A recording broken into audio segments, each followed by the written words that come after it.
Hey there, drone fans. Rick here again from Drone Valley. Well, I'm outside for my first flight on the brand new DJI Mini 2, and I've downloaded the latest firmware. I've done the compass calibration. Everything is ready to go.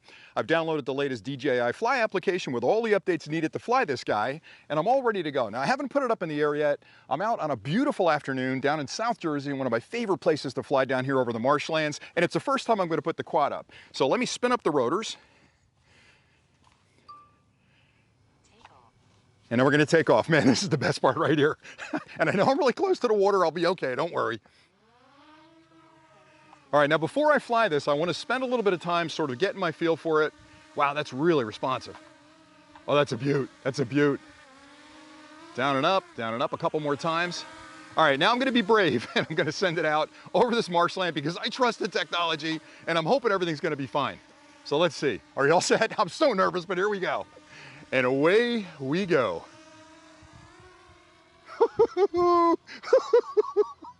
Oh man, this is beautiful. This is absolutely beautiful. And there's a lot of little like creeks out there and all kinds of cool stuff to film. I better get up a little higher. I'm a little low. I'm only 12 feet off the water. Oh boy.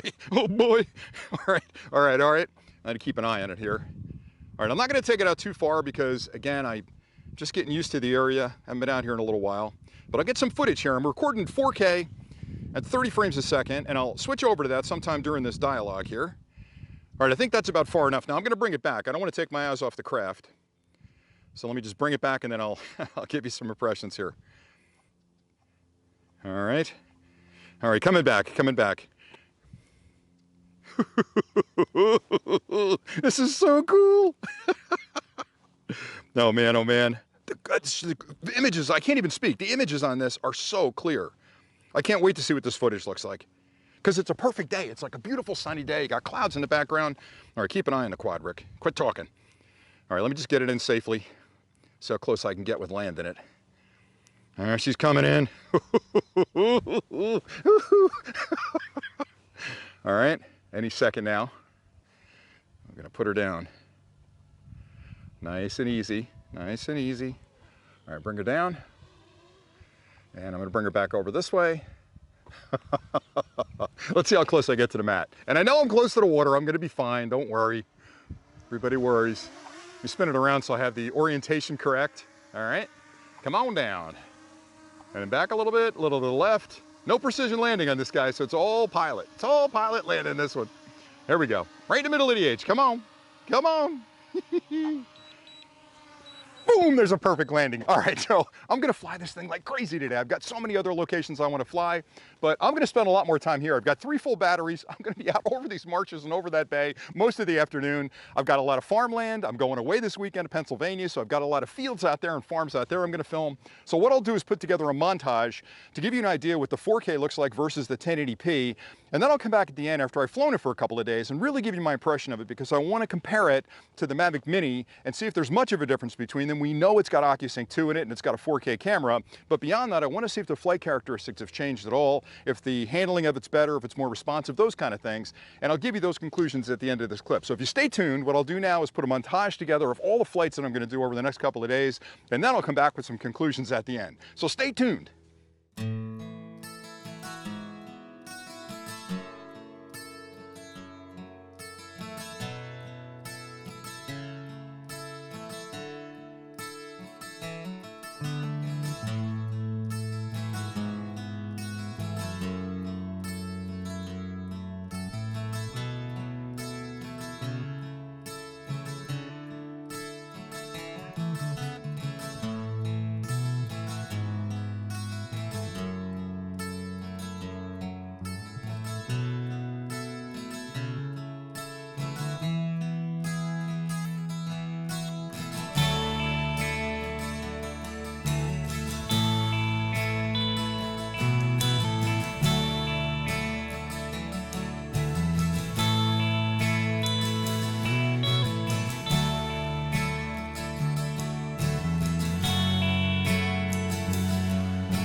I hope you enjoyed that video footage, and now I'd like to share a few of my thoughts about the brand new Mini 2.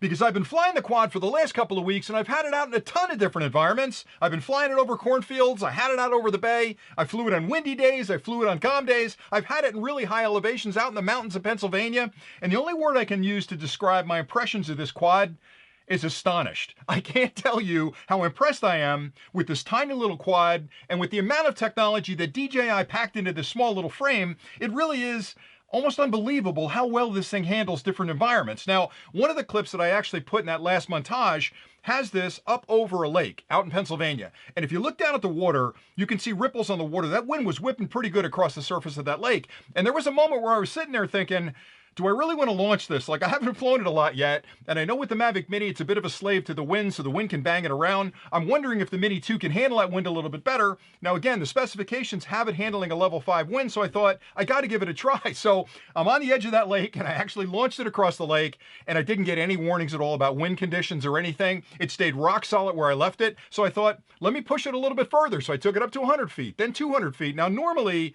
the Mavic Mini, because it's so light, at 200 feet with a strong wind would have started to drift a little bit. This one stayed exactly where I put it. So it really does have incredibly good stability in the air. And the other thing that's interesting is, you're looking at this thinking, Rick, how can you get so excited about a tiny little quad like that? But that's really the point, is that all of the technology that DJI has been able to cram into this quad fit into a frame that's less than 250 grams. And that number wasn't picked out of thin air. That's a really important number because 250 grams is sort of the international standard where a lot of countries don't require you to register the quad, and they're a little bit more relaxed about the rules when you fly that quad. So building a quad under 250 grams that's this sophisticated is still mind-blowing to me. Now, just to give you some perspective on that, here's the original Mavic Mini. When I saw this quad come out, to me this looked like a bit of an experiment from DJI where they actually said, look, if we can build a quad under 250 grams, that frees up a lot of people to fly it in areas that they wouldn't normally be able to fly a larger quad or a heavier quad. So let's build a 250 gram quad and see what kind of technology we can build into that. So can we do Wi-Fi? Sure. Can we make it record 1080p? Yep. Can we keep it in the air for quite a bit of time? Sure, we can give you 31 minutes with it or 30 minutes with it. Well, that's great. So that was their first project. And when this came out, I said to everybody that would listen, people are calling it a toy quad because there's a lot of cheap, inexpensive quads out there that are small that kind of look like this, and they're not that great. People looked at this and said, okay, isn't that neat? DJI built a toy quad. But I said at the time, it's not a toy quad. All of the brilliant engineering that goes into their larger, more sophisticated quads were crammed into that. And it actually, I said it again, it's a small quad that flies like a big quad. It really is that sophisticated. And on more than one occasion, I've called it the perfect quad for travel. They've taken it up a notch with the Mini 2 because same airframe, 250 grams, and the technology leap from here to here is amazing. Now, to give you a perspective on that, here's the Mavic Air 2, its bigger brother. Now, if I'm designing a quad like this, it's not that hard for me as an engineer to build in 4K recording, crash avoidance, long flight times, really good stability in the wind, because just the nature of the quad being big like this means it's got inertia built in, so the wind's not going to bang it around. A small quad like this is going to get buffeted in the wind, but DJI was able to improve the flight characteristics to have this handle a Category 5 wind. This one handles a Category 5 wind. This is a level 4 wind, so they've ramped up the performance in the field. They've also increased the recording capabilities to 4K. This guy records at 4K. Now, okay, it's 30 frames a second, 60 frames a second over here, but again, it's a perfect match of the two. They've also improved the transmission topology from Wi-Fi, which is great. I'm not picking on the Mavic Mini. The Wi-Fi signal is well strong enough where you can fly this to the edge of visual line of sight with no issues whatsoever. But to move to OcuSync 2 means I'm going to get rock solid streaming back from the quad. I'm going to be able to control it in environments that are a little bit noisier than I can with a true Wi-Fi signal. So I've got OcuSync 2, I've got 4K recording, I've got 31 minutes of flight time. I'm describing this quad in a lot of ways. So this conversation about which of these two makes sense, I'm doing a clip on it right now to compare these two. I think there's a lot of value in the Mavic Mini, and I'm sure that DJI is going to have that on sale compared to the release price of whatever the Mini 2 is going to be. So you've got a decision to make if you want a small foldable quad. This is going to be a harder one for me, and I've got a clip started on that as well because there's so much similarity between these two. 4K recording, 31 minutes of flight time on the Mini 2 versus 34 minutes on the Mavic Air 2. But again, you're looking at a quad that's twice the weight, 250 grams, 570 grams. So that's incredibly different. And really that matters because when I'm going out for the day, and I'm going to bring a quad along with me, if I get into the larger quads, then it becomes a decision of like, do I really want to bring a quad today? We're just going to the park for a couple of hours. I got to take the quad. And you may argue, okay, the Mavic Air 2 is not that much bigger. You're making a big deal out of it, but it is bigger. It's heavier. The batteries are bigger. The props are bigger. The controller, the power supply, everything is bigger with this. So it is a bigger deal to bring it along. These guys are so small when you fold them up that they're about the size of a soda can. You can throw it in your bag and even forget you have it with you. But if you're out there in the environment and you find something beautiful, you want to photograph maybe a sunset or your kids are playing near the lake, you can unfold this thing in a couple of seconds, put it up in the air, and capture some amazing footage with it. So I think the upgrade to here was a major improvement over what the original Mavic Mini was. And if you think about it, it's sort of a Goldilocks story where you've got one that's a little too small maybe, you got one that's a little bit too big. This guy's right in the middle. It's the perfect size. So this was the perfect travel quad. This is now an upgraded version of the perfect travel quad. So I'm blown away by this. And again, those brilliant engineers at DJI said, how do we take our game from here to the next level? People are asking for things like OcuSync 2. Can we build that in? Sure we can. Can we build in 4K? Yeah, we can do that. Can we have it fly a little bit longer? That's going to be tricky because we've got to balance all those things and still keep it under 250 grams. So the engineering that went into this wasn't just a matter of slapping in a little better processor to handle the 4K footage, or maybe building in OcuSync 2 technology, which by the way drinks a lot more electrons from the battery. So normally when you have to pivot between features and flight time, you've got a delicate balance between the two. They were able to put all those features into it and actually extend the flight time by a full minute. So to me, it's a miracle that they built this product. Now, I'm going to have a lot more clips coming up where I talk about other features and functions. I've already started about a half a dozen clips where I'm doing comparisons between this, comparisons over here, noise characteristics, video comparisons between the two. So make sure you stop back to the channel over the next couple of weeks because I'll be posting a ton of content on the Mini 2 and comparisons to other quads on the market. I also have a lot of other clips on other technology that I'm going to post on the channel. So I say every time, if you haven't subscribed to the Drone Valley family, hit that icon down there and join the family because you're not going to want to miss these clips. Also, we really appreciate the viewership and the feedback we get from you. So if you have questions on the new Mini 2 or really any of these quads, drop them in the comments below because I'm working on a clip where I answer the top 10 questions on the new Mini 2. And I want to make sure I answer all the questions that are out there because I know a lot of people are in the market for a quad. Perfect first quads. Perfect first quad, even better for a first quad. You don't have to know a lot about flying because the automated features built into it. You can power it up, put it up, and have a whole lot of fun with it pretty much the day you buy it. So wonderful quads. But if you've got questions, let me know and I'll get those answers to you. The last thing I want to say is I have a link below to this product if you want to find out more about it. If you use that link to purchase the product, we get a little credit from DJI. So if you want to support the channel, hit that link and buy your Mini 2. I've also got a link down there if you need accessories. We have a ton of accessories that are coming out for the new Mini 2 that once you start flying it, you're going to want some of these things. So check that link out as well. And that's pretty much it for today. So thanks an awful lot for watching. I'm having so much fun putting these clips together. I hope you guys are finding value in them. And until next time, happy flying.